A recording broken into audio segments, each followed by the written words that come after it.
आज की इस वीडियो में हम GMR एयरपोर्ट्स लिमिटेड की Q2 FY26 अर्निंग्स कॉल का विस्तृत विश्लेषण करेंगे। यह तिमाही कंपनी के लिए टर्नअराउंड और अर्निंग्स एक्सेलरेशन का मजबूत संकेत लेकर आई है। मैनेजमेंट ने aviation demand outlook, Delhi airport tariff reset, non aero business expansion, debt refinancing और एयरपोर्ट एडजेसेंसी यानी कार्गो सिटी व रियल एस्टेट जैसे नए वैल्यू ड्राइवर्स पर स्पष्ट और कॉन्फिडेंस बिल्डिंग कमेंट्री दी है। Q2 FY26 में GMR एयरपोर्ट्स की कंसोलिडेटेड टोटल इनकम ₹37.50 अरब रही, जो साल दर साल लगभग 45% की तेज वृद्धि को दर्शाती है। यह उछाल मुख्य रूप से दिल्ली एयरपोर्ट पर रिवाइज टैरिफ्स के लागू होने, दिल्ली ड्यूटी फ्री और कार्गो बिजनेस के टेकओवर तथा हैदराबाद एयरपोर्ट के स्टेडी ग्रोथ के कारण आया। एबिटा 59% युवाए बढ़कर ₹15.30 अरब रहा और एबिटा मार्जिन 53% तक पहुंच गया, जो एयरपोर्ट्स बिजनेस में ऑपरेटिंग लेवरेज और टैरिफ रीसेट की ताकत को दिखाता है। मैनेजमेंट ने यह भी स्पष्ट किया कि Q2 में लगभग 0.6 अरब का forex MTM loss purely notional था और FCCB कन्वर्शन के बाद यह रिवर्स हो सकता है।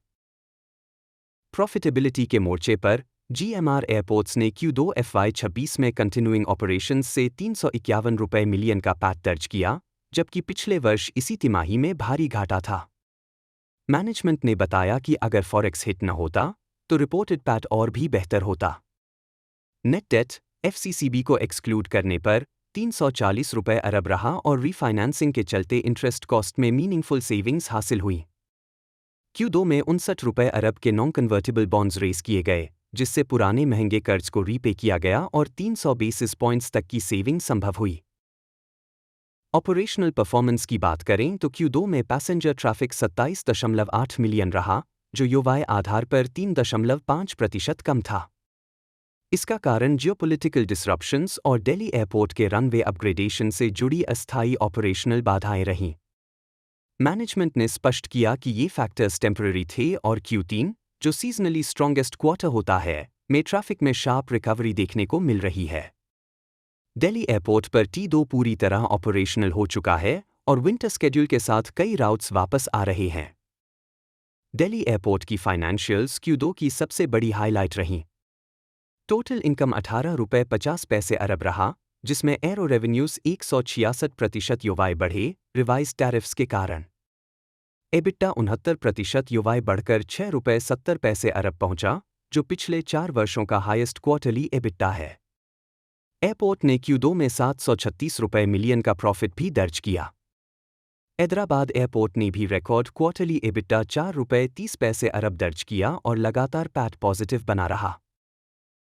Non aero business GMR airports की long term value creation strategy का अहम हिस्सा बन चुका है।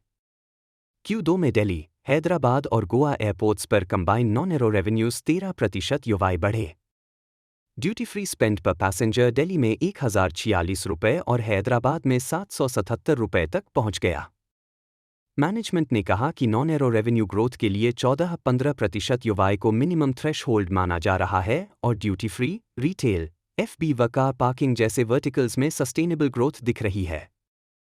एक बड़ा strategic update cargo city development से जुड़ा रहा।